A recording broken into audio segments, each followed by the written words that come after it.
Hey, my handsome ladies and gentlemen, this is Shmeaty. Welcome back to the channel, or welcome if you are new. Yes, we're going to be starting off with a 5-0 flex here as we try to catch this Jangmo, miss it, and the more important part is we're going to be going over a team that I had some pretty positive results with. I played 3 sets with this team and went 12-15, so honestly some really good results there. And the star of the show is actually this rank 1 Shadow Grimer. Grimer, of course, has access to Mud Slap, Mud Bomb, and Sludge Bomb, and has found a very interesting niche in the Season 21 meta, which is littered with A/Azu core, Wigglytuff lead, and Drapions aplenty. So without further ado, let's just take a look at these matches. Things really couldn't get much worse for us here in the game number 1, as it's going to be Grimer leading into a Gastrodon. I'm going to immediately safe switch into my Primeape, which is also hard answered, and we're going to go straight for the close combat as the Wigglytuff will take a substantial amount of damage from it. I was really hoping that I died to that charm after the CC. Unfortunately, that was not to be. So now we're going to bring back in the Grimer and look for the farm down Wigglytuff, not able to make a move there. And now they're likely just going to bring back in the Gastrodon because it has an exceedingly positive matchup into Grimer. And one of the things Grimer has to be paired with is things that do well into these Mud Slappers, because it is a very fraudulent Mud Slapper in the fact that it loses to every Mud Slapper. And in the back, things really could not be getting much worse for us here. It's going to be a Dunsparce, and Dunsparce, of course, with access to Rollout and Rock Slide, is going to put us in a little bit of a tough spot with our Mandibuzz. We're firing off the Dark Pulse, and we're looking to inflict some damage on this Dunsparce here. Unfortunately, they are going to outpace us to the significant moves here, as they have 4-3 pacing for these Rock Slides, and unfortunately, Mandibuzz is 6-6-5 to Dark Pulses here, so we're going for a bait with the Aerial Ace. We are able to grab that last shield, bringing in the Grimer here, and Grimer's going to fire off a Mud Bomb. Back in comes the opposing Gastrodon, and I think they're low enough where this will actually be a substantial amount of damage, and now we kind of just have to play for farming this entire Gastrodon down. And they are firing off Body Slams, which is cool for us, but Body Slam is such a cheap move. They're already at another, and they may very well be able to make a third before we're able to farm them down. Unfortunately, at this rate, I believe the Dunsparce left with a move, and we are comfortably in Rock Slide range. If that wasn't obvious already, we're clicking on the Dark Pulse, but unfortunately it's not to be. That's going to be a GG in game number 1. Never like to start off with a loss, but it is what it is. Let's see the strength of this team realized in game number 2, leading Grimer into Azumarill, and this trainer evidently core broken by the Grimer. They bring in a Primeape, and this is not a good matchup for Primeape. Look at the Mud Slap damage. They're already at 50% health. They've only thrown 1 Rage Fist. That one will be no shielded, as it will do the least amount of damage. The Karate Chops are going to start to add up a little bit, because now they are going to be 2 stages boosted with another Rage Fist coming through. But we can just shield this one up and farm the Primeape all the way down. Not only that, we leave with a Sludge Bomb loaded, so if that Azumarill comes back in, which it does, it is nowhere near safe, as this Sludge Bomb from a Shadow Grimer does 50% to the Azumarill. We're going to immediately switch out into our Primeape after that one, so we don't want to get bubbled down on our Grimer, but now we're going to be able to fire off a Rage Fist. And Rage Fist is going to start ramping up our attack, and this trainer, having a Primeape of their own, quite familiar with that fact. They're going to fire off a move here, but this is only an Ice Beam, I call it, and now in comes an Annihilate. So this guy running Azu a pole, and unfortunately for them, they are not ready for the backline that we have, as it is going to be the Mandibuzz. They did not preserve the Azu well enough, and now we are going to be able to Air Slash and Aerial Ace our way through this Annihilate. They are going to fire off a Rage Fist first, so I'm not going to shield it up. Even if it was a close combat or an Ice Punch, we don't need to shield there. And realistically, we should have shielded here because I miscounted. It's a close combat, but we're actually going to call that a BM. That is a bad manners play.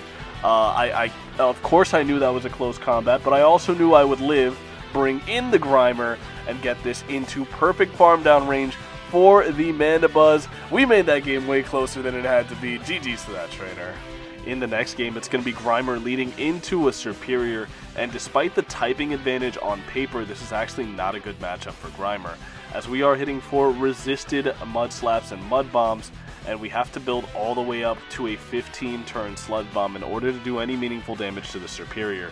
Superior is going to be firing off the aerial aces. I am going to no-shield both, and this is where having the information that Frenzy Plant is the more efficient move to go for there is pretty pivotal, because if they went double Frenzy Plant, I'd be dead right now and not be able to bait a Mud Bomb and nuke with a Sludge Bomb. I either grab both of their shields or their Superior here while giving no shields in the process. In comes a Shadow Drapion looking for an aggressive Poison Sting down, but they're going to take more than a third of their health to do so. In comes our Mandibuzz, a very good response in Air/Mandy into a Shadow Drapion, as Aqua Tails, not the most threatening move in the world to a Mandibuzz. Drapion firing off another Aqua Tail here. We do not have to shield this one either, and looks like we're setting ourselves up to have a shield advantage Primeape in the back.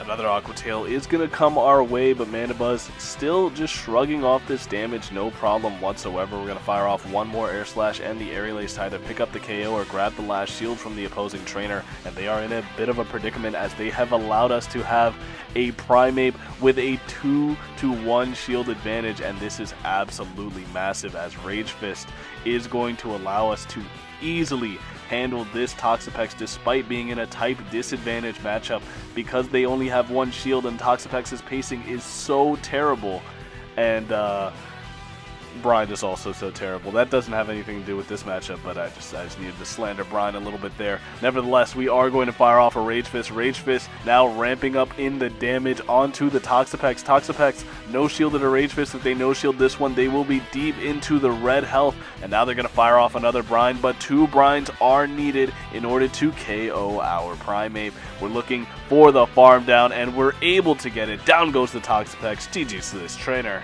In the next game, it's going to be Grimer leading into a Diggersby, so all things considered, a pretty bad lead for us. I'm going to bring in my softer of my two responses, which is my Air/Mandibuzz, and they're going to respond with an Azumarill. So far, not the greatest start to this matchup, unfortunately. We're going to be able to throw the Aerial Ace, but Aerial Ace, as you can see, does not do a lot of damage to the Azumarill. Azumarill is going to fire back with an Ice Beam, not building up to the play rough there. That was just 5 bubbles, so that can only be an Ice Beam. And now we're looking to fire off another Aerial Ace. Unfortunately, this is more of a measure to just burn our switch clock as opposed to actually looking to inflict some serious damage onto the Azumarill. Azumarill is going to be at another move here. I debated shielding there to preserve my Mandibuzz, but my Mandibuzz is just so thick, able to absorb a second Ice Beam from the Azumarill and get a departing Aerial Ace there, and that's pretty massive for us, because now one of our two Pokemon can come in and take full advantage of potentiating a farm down here. We're looking for an undercharge on this Rage Fist so that we can get a Karate Chop down, and now I will have to expend a shield, but the energy I'm going to get from this Karate Chop down is invaluable, as they have the Diggersby on the lead, and they will not be able to bring that Diggersby back into a fully loaded Primeape. We leave with, I believe that was 2 Rage Fists loaded, and this Diggersby is in trouble. They surely do not want to bring it in. Apparently they do want to bring it in, and we are charging up that close combat. Boom, down goes the Diggersby near enough, and now it's going to be a Clodsire in the back, and Clodsire's getting mud slapped all the way down here. They can throw an Earthquake here, and I actually am going to opt to respect it. They had 2 shields to 1, so they had a lot of incentive to bait me there, but they decided to full send the Earthquake, and that is going to be all she wrote for this game. We are going to make the double Mud Bomb, which is somehow even worse for the opposing trainer, and now we can easily win this game with our Primeape. It may not look like it, but our Primeape is ahead on energy over the other 2 remaining Pokemon on the enemy team.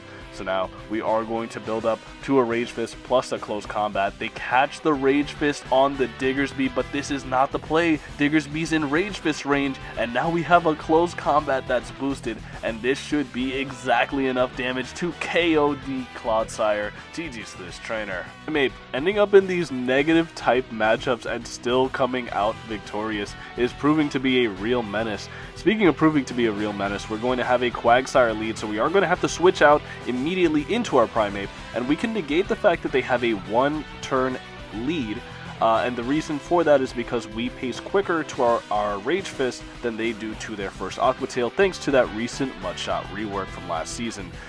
We have a boosted close combat and a Talonflame on our screen, so we're firing off that close combat. Big damage onto the Talonflame. I was kind of hoping that the Incinerate would register after the debuff was applied, but it did not. Nevertheless, we know that they are nearing 100 energy here, so there's not a whole lot of incentive for them to fire off the Brave Bird first, because that could potentiate them not making 2 moves. So they're always going to fly first. We no shield the fly, shield the Brave Bird, down goes the Talonflame, and now they're going to be bringing back in that Quagsire.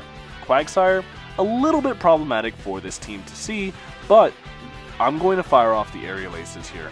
And you may be asking why, because they do have 1 shield, but a shielded Dark Pulse is much worse than a no shielded Aerial Ace there, because 2 Aerial Aces will KO, whereas 1 Dark Pulse, if they shield it, certainly will not be KOing. It will be doing exactly 1 damage. They're going to Stone Edge the Mandibuzz. I'm looking to make another move here. That felt as if it was a little short of the Stone Edge there, and indeed it was. And now we are going to be looking to bring in the Grimer for the snipe.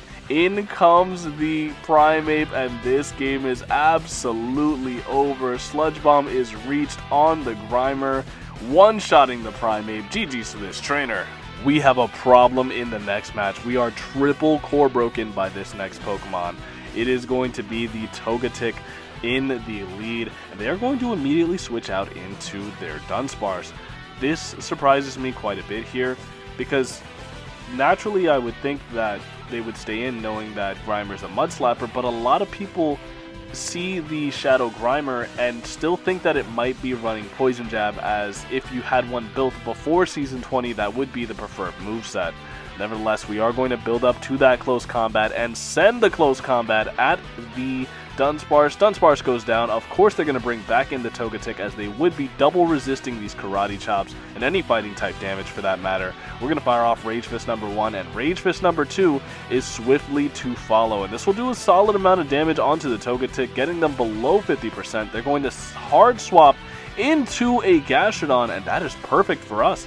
We don't have any complaints there. Gastrodon is going to be firing off its energy here.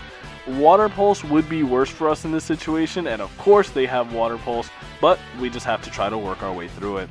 We're building up to nearly double Dark Pulse here, which would be 100 energy. Firing off the Dark Pulse, we grab the shield, and now I'm starting to think that they want to preserve this Gastrodon for the Grimer, so I am going to bait with the Aerial Ace the second time around, and I don't believe this is the best play, because if they bring back in the Togetic. I'm commentating over these matches and not watching closely enough. Aerial Ace lands onto the Togetic, but that is bad news for the opponent, because Togetic does not have charge move pressure here. We're firing off the Mud Bomb, and Mud Bomb is going to nearly KO the Togetic if they let it go, and indeed they do. They're going to bring back in the Gastrodon, but Gastrodon is just too low. We have a shield. They would need 2 Body Slams to win this match, and they're not able to make it. GG's to this trainer.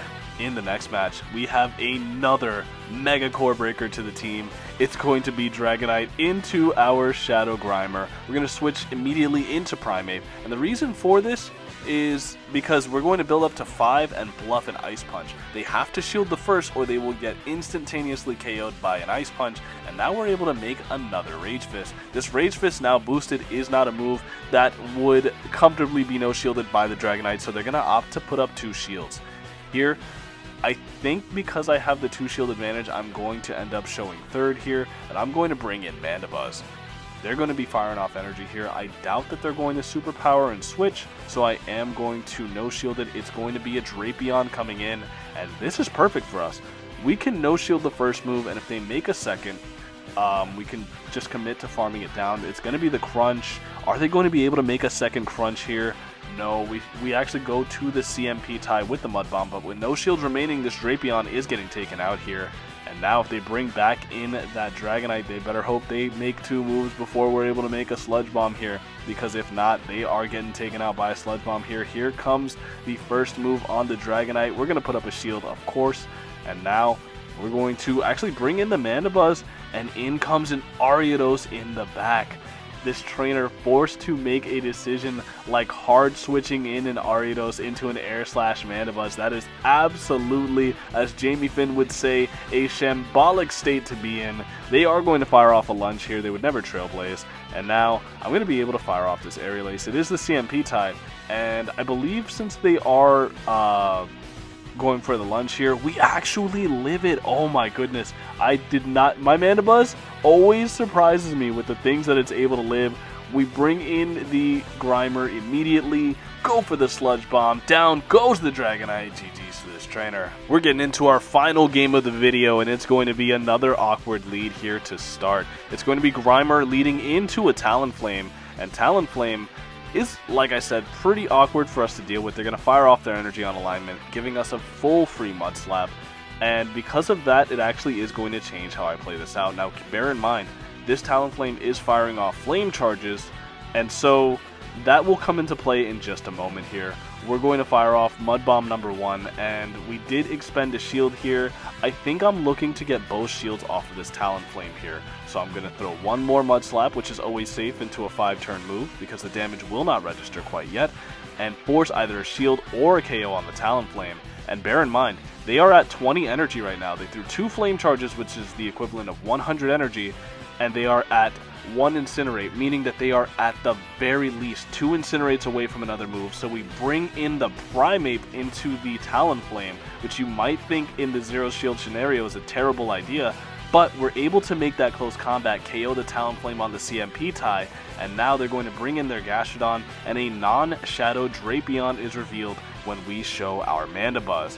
This is actually pretty good for us, because these Aqua Tails are doing even less damage than usual, because generally when you run Drapion you're going to be running the Shadow, but I suppose this trainer doesn't have one. I don't blame him, I don't have one either, otherwise you'd probably see it on every team in every video I run.